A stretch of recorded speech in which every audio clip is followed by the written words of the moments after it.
It's happened in some of the past years to accelerate certain costs in certain periods and to dictate to the commission how they have to treat certain costs.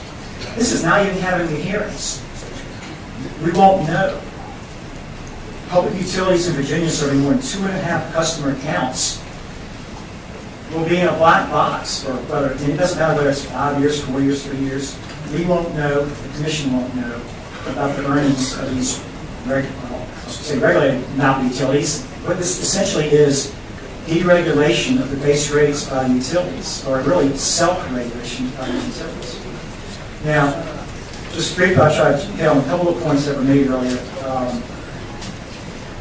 Shareholders bearing the risk of plant retirements during the rate freeze.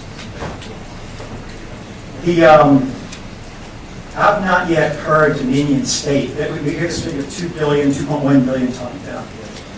Dominion has made absolutely no commitment to write off $2.1 billion during this rate freeze period.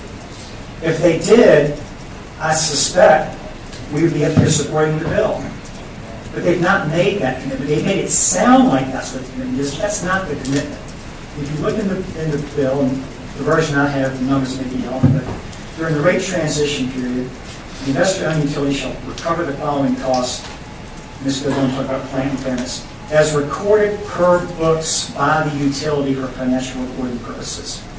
That means the company decides how it wants to, how and when and how much it wants to write off any costs, and it will tell the commission how it's going to go. Normally what happens is utility commissions tell the regulated utility how it's going to go. The question here is who is regulating whom here. So again, there is absolutely, and if they did have to write off costs during this period, as Mr. Bolstead, the commission staff, explained in the subcommittee, the commission has flexibility right now in the law, in the accounting standards that apply specifically to regulated operations. They have flexibility to smooth out those costs if they occur. The other questions with respect to what will the rates be if we don't have the bill, I think Mr. Petrini addressed that. Again, the bottom line is who is going to regulate the utility? Will it be the commission, the General Assembly, or the utilities themselves? Again, we believe that there are a number of ways, if indeed there are attempts to address some of the EPA regulations that may be coming. We believe there are ways to do that. There could be mechanisms in place to review in the books of these companies if there are over-earnings, to set those aside.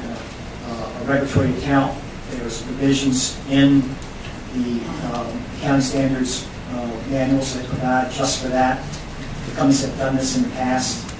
When you have a rate increase, when you have a rate case, interim rate increase that goes into effect and they have to be refunded, we kind of set up the regulatory liability. That can be done. We continue to stand ready to offer any other suggestions or alternatives if there's interest. See if there are any questions. Thank you. So you would support the bill that told me here today that they're definitely going to write this off $2.1 billion over the next 5 years? So, Mr. Aswell, I've not heard them say that. If they make that commitment, if they make a commitment that we will write off $2.1 billion for these coal plants that are being impaired. Impaired is just an accounting concept. It doesn't normally dictate the revenue commission does. If they're going to commit that they will write off $2.1 billion, I can't speak to the Attorney General because this is on the fly, but I would certainly, we would certainly go back to him and I would think, my guess is yes, we would support that. I'm not making that commitment because I'm not. My understanding of the accounting requirements would be whenever you're faced with uncertainty, one of them is certainly uncertainty. Yes, sir. Or even if you're not faced with something like that, management always has the duty to assess the viability of ongoing operations to their shareholders.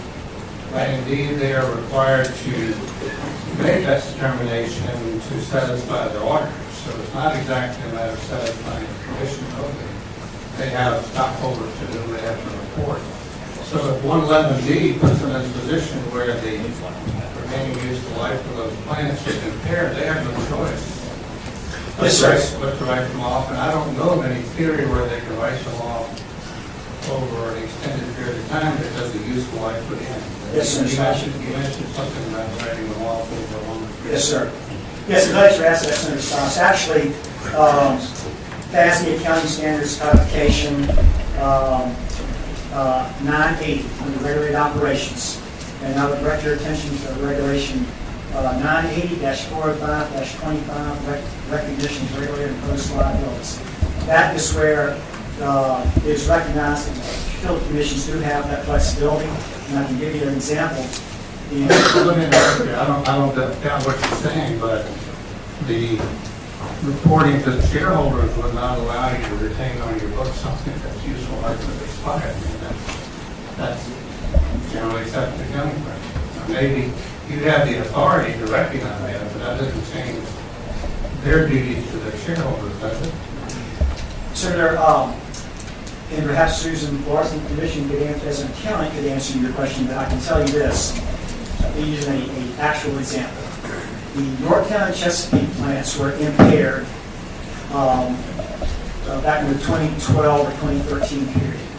And by legislation, the commission was directed to recognize those costs, treat them as expenses in the period in the 2013 rate case. Dominion had a case with the North Carolina Commission at the same time. They were trying to justify a rate increase in North Carolina. North Carolina Commission wasn't constrained by the same legislation. The North Carolina Commission said, well, wait a minute. These plants, you record them as an impairment on your books because they're going to close, but they haven't closed yet. And just because your internal accounts, or whoever it was, has recorded on your books for financial reporting purposes as impairment, doesn't have the hands of the Utility Commission to pass those charges to their customers in rates. Again, Susan could elaborate on that further, but I am...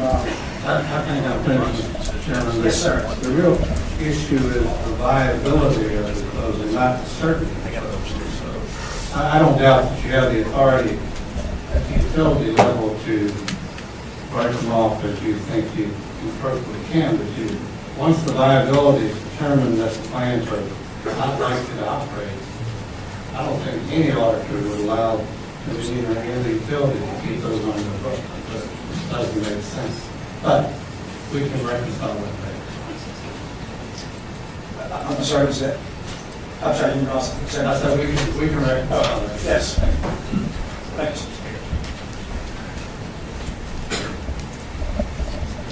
Thank you. Yes, thank you.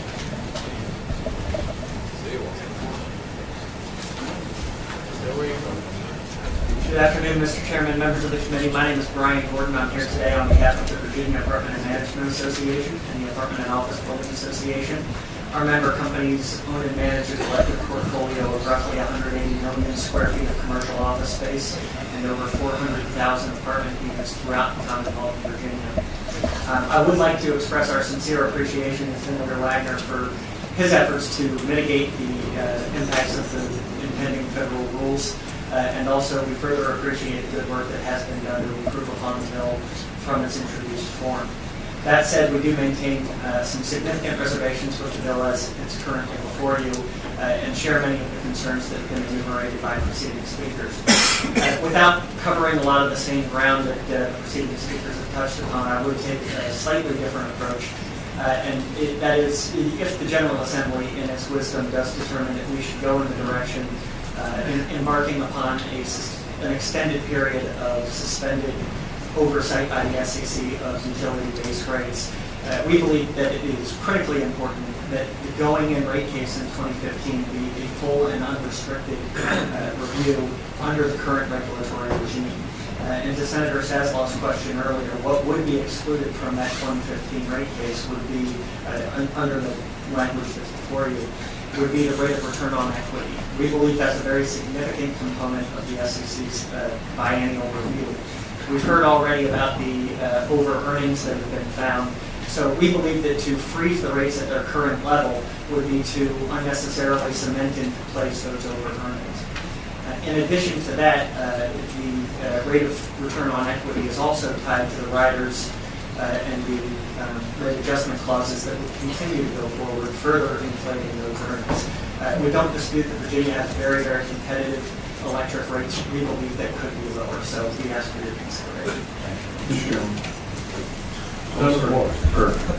Just to try to understand on the rate of return on equity, would that be, how would they potentially account for these write-downs in that calculation? How would you suggest, Mr. Chairman, that be done? Which write-downs are those, sir? Say again? Could you explain which write-downs you're referring to? Some of these plants we've been describing, 2.1 billion as a potential number in that. Would you include that in that or not? No, sir. Mr. Chairman, my understanding is that the rate case would be conducted prior to in 2015, prior to the freeze of the rates and the suspension of SEC overview. We would recommend that take place after the rates have been adjusted, including the rates of return on equity. So our proposal would not change that. All right, thank you. Thank you.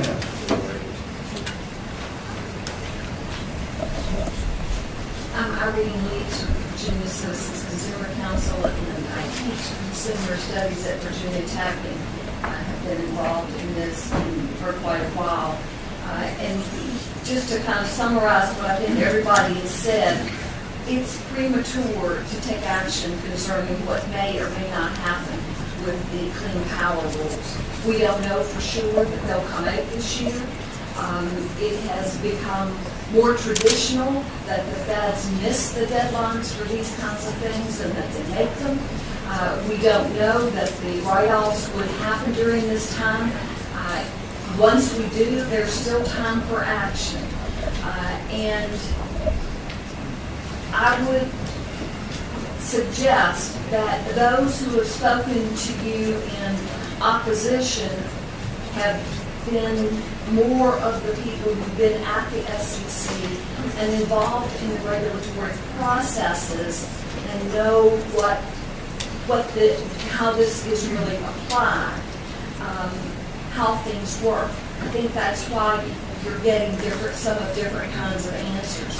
Consumers were promised an SEC review when we changed the law in 2007. That was the thing that was supposed to protect us. And we used to be able to have a regular review over everything. Now, it's only the base rates. And once those racks do get looked at, but they have totally separate rules, they're siloed, and you don't look at the whole picture. So, yes, the SEC looks at it, but it's not the same as the protection the consumer gets when they look at the whole thing. And so I would remind you that we are needing the SEC to make this decision based on data. We're doing it now on soundbite and on little bits of things. This is the job of the SEC, and I encourage you to give it to them.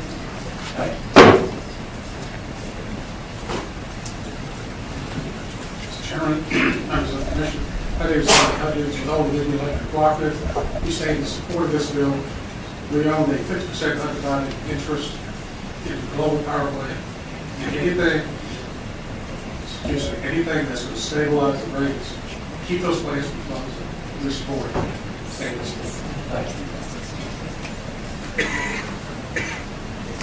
Secretary Denton, speaking on this matter. Very short, Mr. Chairman. Thank you. I want to, just as I did in the subcommittee, the administration doesn't have a formal position, but we do have concerns about this piece of legislation, and the concerns remain the same. It's over the integrity of the regulatory process, removing a tool at this time, transparency, all the things that we talked about earlier. I just wanted to get up and express that. We have been working with the patron and with the constituents, and we'll continue to do that to Mr. Chairman, can I